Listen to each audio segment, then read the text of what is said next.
Good morning and welcome to Making Sense of It. I'm Mona Duncan, your moderator, and this program is our gift to you from the Glasser Institute for Choice Theory.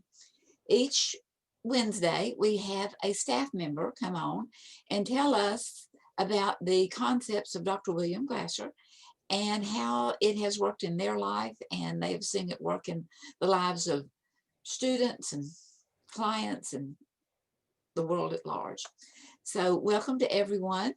After our speaker speaks for about 20 minutes, she and I, we have Gloria Cisse with us today, and she and I will chat for a few minutes, and then I will close the recording, and those of you that are watching can ask questions or make comments. So I would encourage you to make notes while Gloria is speaking with us so that you can have something to uh, dialogue about whenever we finish. Gloria is going to be talking today about using choice theory in overcoming, in quelling, in making better relationships all the way around, and especially those where they may be real disconnecting and even violent. So welcome to everyone, and welcome, Gloria. How are you today? Oh, I'm doing well, but I am feeling excited and a little tired, but mostly happy.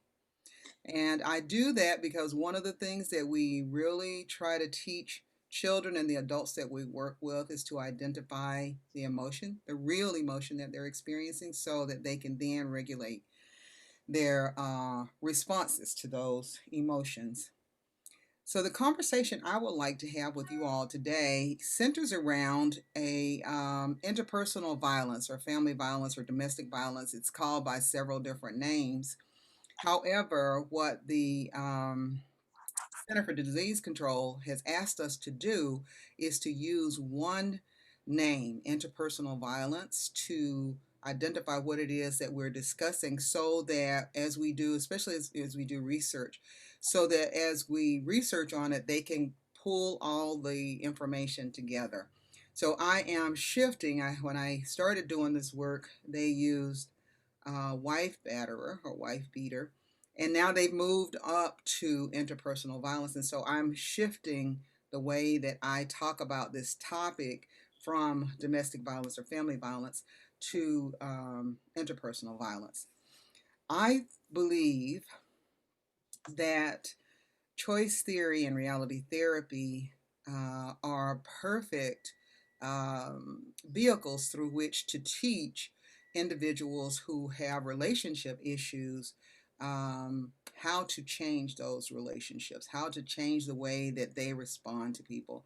I have used it in a lot of different ways, but in our program where we offer family violence intervention, because that's what the state calls it, family violence intervention. We are state certified as a family violence intervention provider. Then it just looked like it was absolutely perfect for this population because the core issue is the relationship, right? And we all know as choice theorists that Glasser espoused the idea that all long-standing psychological problems are relationship problems. So he put relationship at the center of how we would use the theory. That's my interpretation. So what makes it, from my perspective, what makes it an appropriate method to use is that one, it targets behavioral change, which is what we want.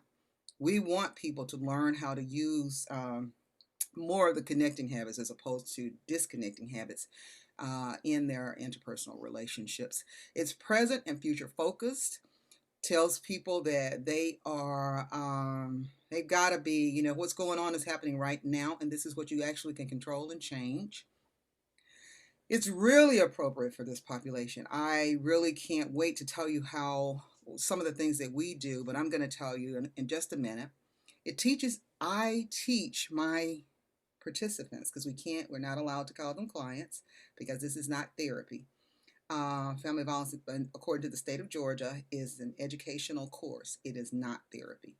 So we teach them the how and why of human behavior based on choice theory and reality therapy. We teach our participants to take full responsibility for their total behavior.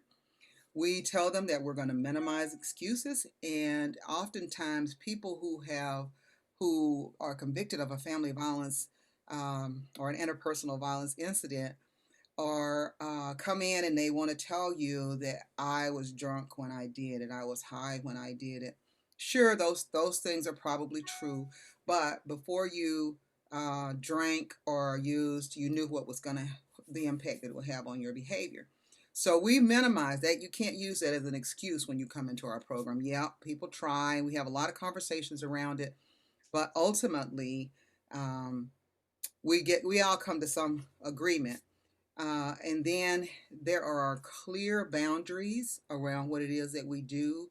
So, according to the document that Robert Wobbelding created, there are 23 behaviors that are ideal for reality therapists. So there are clear boundaries. It is definitely relationship focused. So we work to develop relationship with the people who come to our program. We call the program Choosing Peace. So we have Choosing Peace for men and we have Choosing Peace for women because we do believe that people have more control over their behavior than they believe. We teach internal control as opposed to that things are happening to you, that somebody else made you mad. Um, the We teach the participants to self-evaluate. So how did that help you? It's throughout our curriculum. It is definitely goal directed. Now the state requires that we have 24 sessions within a 27-week period of time. So for some people that might seem like a long time. From a reality therapy perspective, it seems like a long time, but when you work with people who are mandated to treatment, I don't know how many folks on here have worked with individuals who are mandated to treatment, but it has been my experience that the first 90 days you have to work very hard to develop relationship with them, and then to have them to get to a place where they are actually hearing what it is that you have to say. And then so it's a 24-week period. I have a workbook that's copyrighted that is called Choosing Peace for Men, and one that's called Choosing Peace for Women. And so everybody gets a copy of the workbook. It teaches alternatives to what they have been using as conflict resolution instead of violence or aggressive communication styles or not identifying emotions appropriately and having open communication. We teach them how to use alternatives. And the primary alternative, well, not the primary, but one I really like is the solving circle. And we spend quite a bit of time working with people so that they learn how to use the solving circle. The facilitators, and oftentimes I attempt to have a male and a female facilitator for both groups. It's not always possible because it takes so long to get in Georgia. It takes a very long time to get certified, and it's a little bit pricey to get certified as a family violence intervention provider. But right now, I am facilitating my groups pretty much by myself. I do have a couple of people who are facilitators in training, but for the most part, I facilitate the groups. And I do my best always to model the behaviors that are appropriate from a choice theory, reality therapy perspective. Now, the actual model means that what we do is for each um, session, we start out by asking people to identify the emotion that they're feeling in the moment. And then we go from there because we know that one of the big problems is having people to regulate their emotions. So we actually talk about emotions words. People have an emotions chart that they use. We have group rules, and everybody is expected to abide by the rules, right? And we don't argue with people. We don't do any of that stuff. We just kind of, the rules are posted. People have copies of them. We don't talk about it anymore. But individuals contribute, the group members contribute to the development of the group rules. I probably, in my organization, we have a couple of non negotiables. And then, of course, there are the guidelines that are given to us by the state that we have to share with our clients. But other than that, we allow them to help us to develop the rules because people who contribute to the rule making have a sense of ownership and buy-in, and they're more inclined to participate if they know that, oh, that's my rule right there, or whatever. And periodically we have to review the rules, but not often. The group format that we use is open, so that means that because of attrition. So I think, somebody asked me about success and failure and how many people come back and so on and so forth. Uh, but I think attrition is the biggest problem that we have. I thought that I had it figured out by teaching everybody CT at the very beginning, but because of the open group format, sometimes people get into group before we get a chance to review the CT. And lately, what I've done is I've added, after we do the emotions check in, we also do a review. So we do a full review that includes how their week was, but we talk about, we ask one of the group members to tell us are the 5 basic needs. And then someone else talks about the disconnecting habits. Another person talks about the connecting habits. And so even if a new person is joining the group, they get a little glimpse of the theory that underlies the work that we are doing here in the program. This is a copy of our ladies workbook. So in the workbook, like I said, everybody gets a copy. I like to think of it as a behavioral change model and a behavior replacement. And there's an outline. There's an outline. And the program, I mean, they know how many weeks. They know if they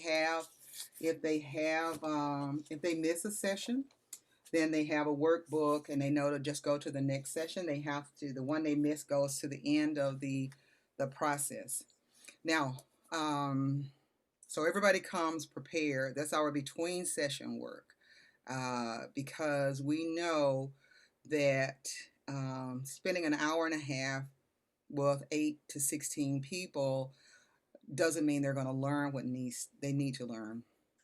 And so there are things that they have to do between sessions, and that includes, trying to use the connecting habits more so than the disconnecting habits, on and on. Let's see. So we do the review, and the review includes an acronym that I developed for our class, and it's the word pause. And the pause stands for pull back and breathe. Excuse me, the P stands for pull back and breathe. The A stands for activate your inner strength because you control you. The U is for use your new learning. So the solving circle, the connecting habits, all those things. Use your new learning, assertiveness skills or assertive communication skills. The S stands for save the relationship and keep your freedom.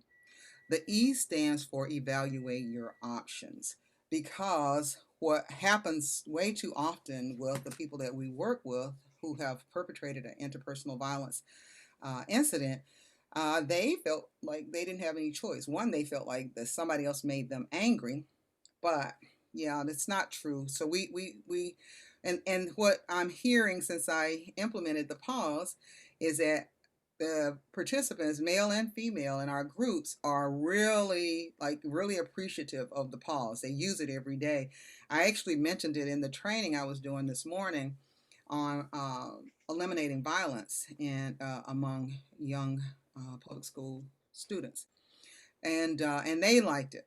And so the other acronym that we use a lot, because everybody learns differently. We have well, I'll tell you about this. The other acronym we use is for the connecting habits, because sometimes it's a challenge remembering the connecting habits, especially if you're not like gone through the training and so on and so forth with the Glasser Institute.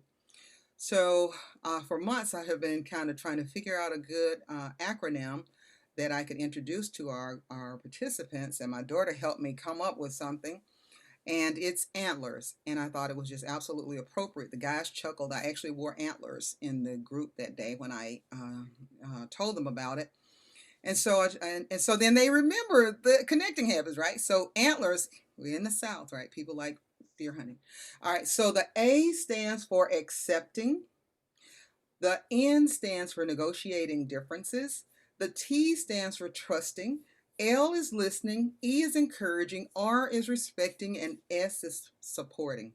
So now they have um, multiple acronyms, right? We have quite a few, but those are just two of the ones that we use to help our group participants learn to choose peace, right? So we also, because everybody has a different learning style, we have people who come into group. I have a guy, one of the gentlemen in my group, and one of my groups now has a traumatic brain injury, and have other people who have different educational levels. And so I've had people in my groups who only finished like the eighth or ninth grade, and I've had people who were attorneys and doctors in my groups. So that to just, and some people are visual learners, and some people um, are auditory, whatever. So I structured the group so that we have these visuals that people get to see. So I have kind of created a little movie, if it were, about, well, animations about certain concepts, so that the people who are participating in the groups are uh, having an opportunity to learn, regardless of what their learning style is, right? Regardless of what their educational level is. So we have things that work on visuals. We have things that are for auditory, tactile. They do things, and then they have to write out their assignments every week. We are just working to make sure that they're doing well. And so the gentleman who I mentioned earlier, who has a traumatic brain injury, um, initially was really struggling. He was really struggling.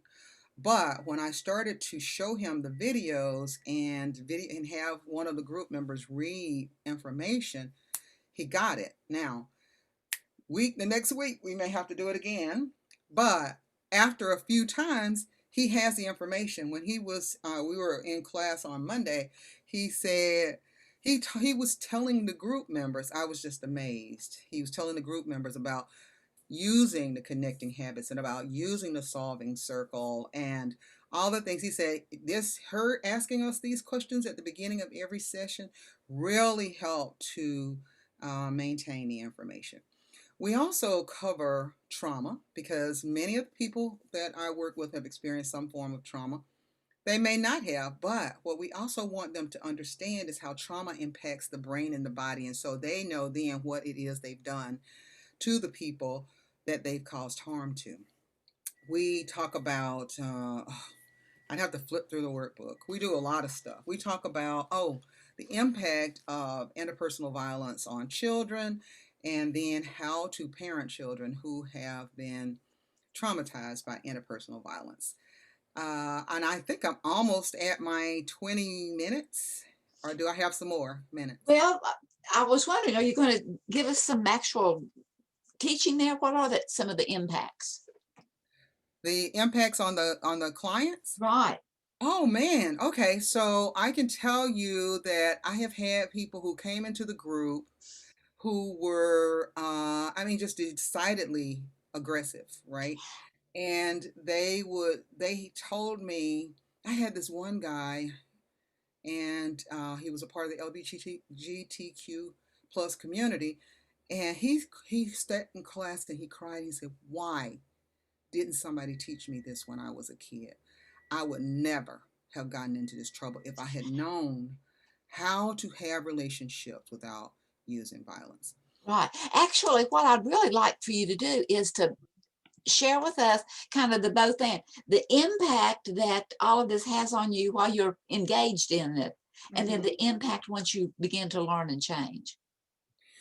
So the impact on me is that I have an opportunity to really confirm that teaching people how to have relationships that don't include violence using choice theory is really effective, and it actually kind of broadens my perspective of individuals. Right, it helps me to understand, one, that everybody's a human and they're going to make mistakes and so on and so forth. But it also helps me to learn how to better present this information, right? So every time I do a group, like this last week, it was something that happened that kind of triggered a thought. So this week, what I did was I just invited specific group members, right, to facilitate the conversation, right? So because I have a few people in each one of the groups who are and extremely knowledgeable. They have memorized, and this one guy in a group, he says, ever since she taught me that pause, I use it. And every time he has a conversation, it's clear he was really pissed about having to take the class because he didn't think that it was appropriate. This little offense that he had committed, he shouldn't have been in there. But he said after a couple of times, he said, I realized that this stuff can really help me. So he because it also helps when the group participants are talking, because they listen to each other differently than they listen to me. So I'm always changing the way that I facilitate my group because I learn from the individuals that I am working with. Hmm. Right, right, right, right, right. Well, back up to the initial, you was talking about helping them to get in touch Hmm. with their Hmm. real emotion. And Hmm. so I was sitting here thinking and making some notes that Hmm. in getting in touch with your real emotion, what all does that include? I came up with defining it, setting a Hmm. boundary for it, and Hmm. owning it. That's right, and that's exactly So, what they have to do. So what- we have them to kind of scan their bodies from their heads to the bottoms of their feet and talk about, so when people and what they are feeling in the moment, and then we have them to tell us. So if somebody comes in, they say I'm fine. I'm like, okay, so that's not an emotions word. So let's just think about it, and then what does that mean for you, and how do you express it, and how would I know as an individual that this is what you, outside of you, that this is what you're experiencing. It's hard. I mean, when I first started doing it, I do it with my students at the university, I do it with my grandchildren, I do it with everybody now. Tell me how you feel, because it's very important to actually changing the way we express emotions, because we can't self-regulate if we don't know what emotion it is that we're using in the moment. Hmm. yeah, yeah. That kind of reminds me of there was a time that I worked with someone that constantly, to me, had Hmm. this attitude that they were being imposed upon. Yep. And anyway, I was talking with her and I was trying to help her get in touch with her feelings. And she just absolutely insisted that everything was A-OK and fine. And Hmm. I never shall forget, I looked at her, I says, well, will you do me one great big favor? Would you Yeah. let your face know that? Yep. That's a good one. And you know what? Yeah. I mean, that just, it really made a difference. Hmm. Hmm. It really made a difference, you know, because it's certainly, it's not seeable. Yeah, we don't have a mirror except our response, our reaction from the person across from us, right? Right, right, right, We're right. not looking at ourselves. And then when you were talking about your words that you take, you know, your pause and your connect and all this, and I'm thinking here, the antlers, you know, you're wearing your Hmm. antlers and Hmm. then Hmm. putting the connecting habits together with that and everything. How it is that we as individuals can remember the fun Mm-hmm. more than we can the serious, and how that just solidifies our need for fun. Fun. Yeah, yeah. Everybody laughs when I say, or questions me when I say one of the basic needs according to choice theory and Glasser is for fun. But when I introduced the antlers, they really and put on I had on the antlers. They chuckled because here I am, the serious person, who's Dignified. yeah, and then but I keep saying, when we have fun, we let the guards down. People see us as human. Actually, when we're doing that emotions piece, the Mhm. facilitators respond as well, and because that humanizes us, right? And it facilitates the connection with the participants. I've actually had people say, participants say, when we've gone through the round robin and we're getting ready to start the review, wait a minute, because I have a lot of interns. Y'all didn't tell us how you feel today. And I'm like, gosh, dang it. Okay, so let's get back to that. But in it, and they're happy about it, right? I think it really helps us to connect with them in a way and on a level that when we pretend we are the experts and yada yada yada, they don't see us as human beings who also have flaws and who have done things that we weren't proud of. So I'm so, like I said, from the beginning, 15 plus years ago when I started doing these interpersonal violence groups, to now I have changed. As a matter of fact, it had nothing to do with choice theory and reality therapy initially, but since I got trained and certified, I have changed the whole program to be based on choice theory and reality therapy techniques. Right, right. And you were Mhm. talking about the fact that many times the participants don't know as much as they think they know, but Mhm. it's also realizing that sometimes we know more than we let ourselves know that we know. Exactly. Exactly. And whenever your assistants want to know about, you're describing how you are feeling, Mhm. sometimes we, have to stop and think, well, if I know myself, this is how I'm feeling, Mhm. Mhm. Mhm. and Mhm. get honest with ourselves as well as getting honest with others. Exactly. Yeah. So how long have you been doing this More new than in 15 years. So because you're I new? have been facilitating family violence intervention classes for more than 15 years. I have been engaged in ending interpersonal violence by working in domestic violence shelters and with victims of domestic violence for more than 30 years. Yeah. So I've been But doing it this for a while. this Mhm. new group for women and group for men, how long have you been doing that? So I've been doing that for over 15 years. Oh, okay, Mhm, okay, okay. mhm, And you had mhm. your notebook and everything that you've developed. So I just probably developed the workbooks. When did I? In 2009. So probably I think I got them. I changed everything to make it more present and future focused as opposed to focusing, on what people did. What are you going to do? Probably maybe 4 years ago. Maybe 4 years ago. I have one Okay. for my sex offender groups as well. Yeah, Um, yeah. so, but mhm. Okay, well, thank you so very much for bringing out how that the same information, once it is viewed through reality therapy and choice theory, the fact that we really do make those choices and Mhm. give the privilege to everyone else to recognize making choices, how it really does set things to be more peaceful Yes. and to Thank you. choose peace. So thank you very, very much for being with us. I'm going to close the recording itself, and then